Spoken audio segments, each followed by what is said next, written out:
जरा हमें खनिजदानी का रुख करना होगा, सुशील के पास भी हम आएंगे। ये चर्चा सुनाते हैं आपको। लेकिन इसके साथ साथ हमें पूरी उम्मीद है कि जनता ने इस बार हमारा समर्थन हमको दिया है। पूरा इलेक्शन कैंपेन हमने देखा, आपके साथ हम जिस दिन मतदान हुआ उस दिन भी जुड़े थे। क्या लगा ये चुनाव किसके बीच था? देखिए, ये जो चुनाव था पहले तो विकास के लिए था, क्योंकि जनता नाराज थी, जनता परेशान थी नाराज से ज्यादा। तो ये चुनाव तो था कि उनके विकास के लिए कुछ किया जाए, लेकिन कई लोगों ने, कई नेताओं ने बीच में आकर अपना नाम बीच में लाकर, और प्रशासन ने जो अपनी आंखें बंद करी, ये सब चीजें बहुत इस बार चुनाव में देखने के लिए मिली है कि ऐसा हुआ है। लेकिन इसके बाद फिर भी मैं कहूंगी कि जनता का जो आक्रोश था वो इस बार वोटों के माध्यम से जरूर हमको आज देखने को मिलेगा। सवाल, उम्मीद करें कि चंद घंटों बाद जब आपसे मुलाकात होगी तो एक विजयी उम्मीदवार से मिल रहे होंगे? बिल्कुल बिल्कुल, पूरी उम्मीद है हमें कि इस बार आपसे अब हम जब मिलेंगे तो शायद विजय होके मिले। तो ये थी श्रेया खंडेलवाल जी, जो कि कांग्रेस की ओर से महापौर पद प्रत्याशी हैं, और बेशक उम्मीद पूरी है, इन्हें कहीं ना कहीं भरोसा है कि जनता में जो आक्रोश था वो वोटों में तब्दील होकर के इनके पक्ष में आएगा, और चंद घंटों बाद जब मुलाकात करेंगे तो एक विजयी महापौर प्रत्याशी से हमारी मुलाकात हो रही होगी। कैमरा पर्सन वीरेंद्र मिश्रा के साथ प्रतीक अवस्थी, न्यूज़ 18 कट्टी।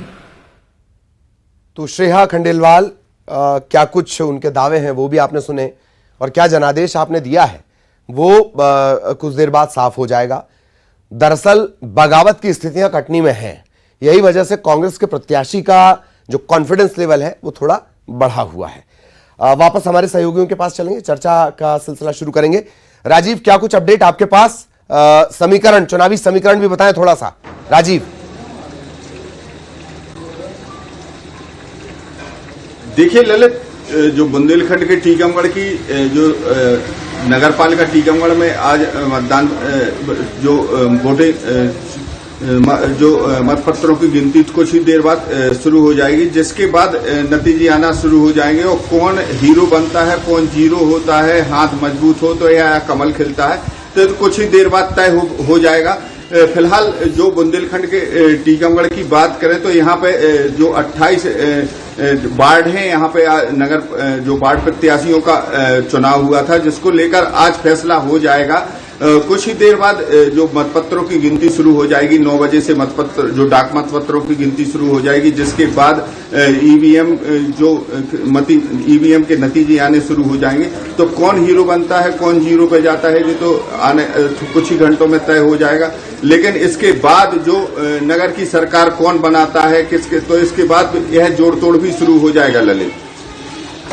बिल्कुल, ये बात भी सही है, और जोड़ तोड़ जुगाड़ भी आप उसे कह सकते हैं। सुशील भी लगातार हमारे साथ बने हुए।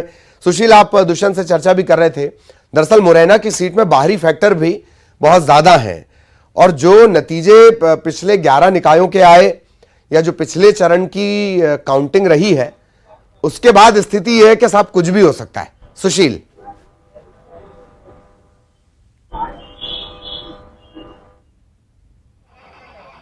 बिल्कुल सही बात है। देखिए, अगर पिछले पहले चरण के नतीजों की बात करें तो ग्वालियर नगर निगम सीट को ही अगर देखें एक उदाहरण के तौर पर, तो 57 साल से भारतीय जनता पार्टी का कब्जा था।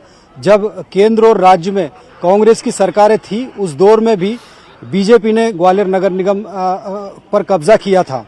तो निश्चित तौर पर इस बार राज्य और केंद्र दोनों में बीजेपी की सरकार होने के बाद कांग्रेस ने भारतीय जनता पार्टी को हरा दिया।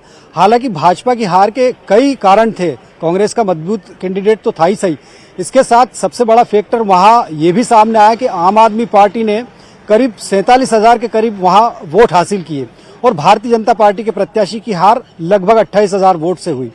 मतों का प्रतिशत अगर देखें तो 49.3% वहां वोट डले थे। 5,23,000 मतदाताओं ने वोट किया था, और लगभग 5,65,000 मतदाताओं ने वोट ही नहीं किया था। यानी 49% जो मतदान हुआ था वो कांग्रेस के फेवर में था। उसके बाद आम आदमी पार्टी ने 47,000 के करीब वोट हासिल किए, तो वो भी एक बड़ा फैक्टर रहा कि उसकी वजह से भी बीजेपी को हार का सामना करना पड़ा। हालांकि बीएसपी ने भी 18-20 हजार के आसपास मत हासिल किए थे।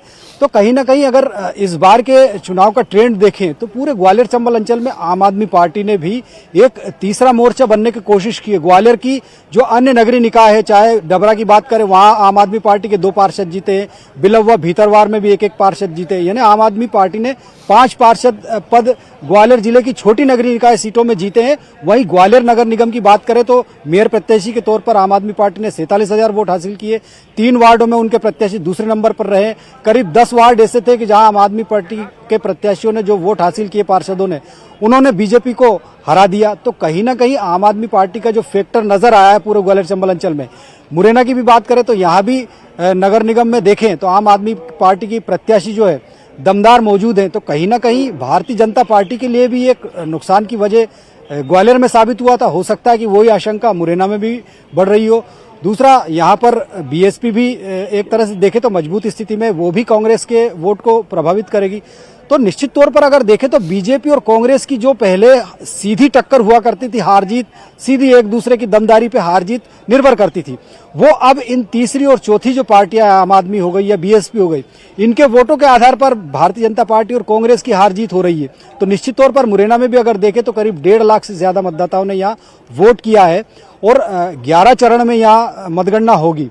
तो निश्चित तौर पर जब मतगणना होगी, शुरुआती रुझान जब आएंगे तो ये साफ हो पाएगी तस्वीर कि आखिरकार बीजेपी अपना कब्जा यहाँ बरकरार रख पाती है या फिर कांग्रेस पहली बार जो है नगर निगम मुरैना में मेयर पद के लिए अपना खाता खोलती है।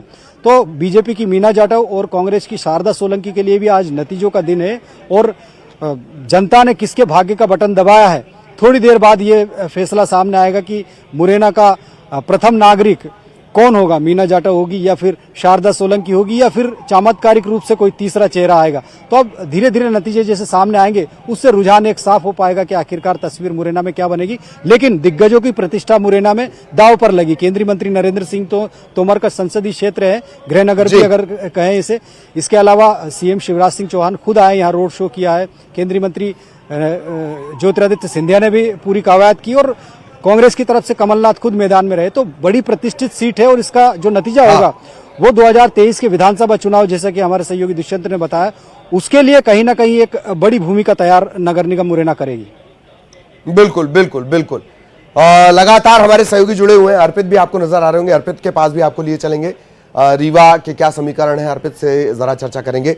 अर्पित, सियासी समीकरण क्या, किस तरह की स्थितियां फिलहाल, क्या अपडेट अर्पित? जी बिल्कुल ललित, आपको बता दें निकाय चुनाव के दूसरे और अंतिम चरण की मतगणना आज होने वाली है कुछ ही समय में। और यहाँ पर रीवा नगर निगम के साथ ही तकरीबन 9 नगर परिषदों में की मतगणना होनी है, जहाँ पर ईवीएम से जो प्रत्याशी हैं उनकी किस्मत खुलने वाली है। और ऐसे में रीवा नगर निगम की हम बात करें तो रीवा नगर निगम में त्रिकोणीय मुकाबला देखा जा रहा है। यहाँ पर कांग्रेस भाजपा के साथ ही आम आदमी पार्टी भी मुखर हुई है और काफी जज्बे के साथ आम आदमी पार्टी ने चुनावी मैदान में अपना मोर्चा संभाला है। और इसके साथ ही कांग्रेस और भाजपा दोनों ही राजनीतिक दल अपनी अपनी जीत की घोषणा कर रहे हैं कि हम जीत रहे हैं। और यहाँ पर राजनीतिक समीकरण फिलहाल अभी किसी के पक्ष में भी नहीं देखा जा सकता है, क्योंकि मतदाताओं का जो मूड है वह किसी से छिपा नहीं है कि कब कहाँ पर क्या हो सकता है। जी।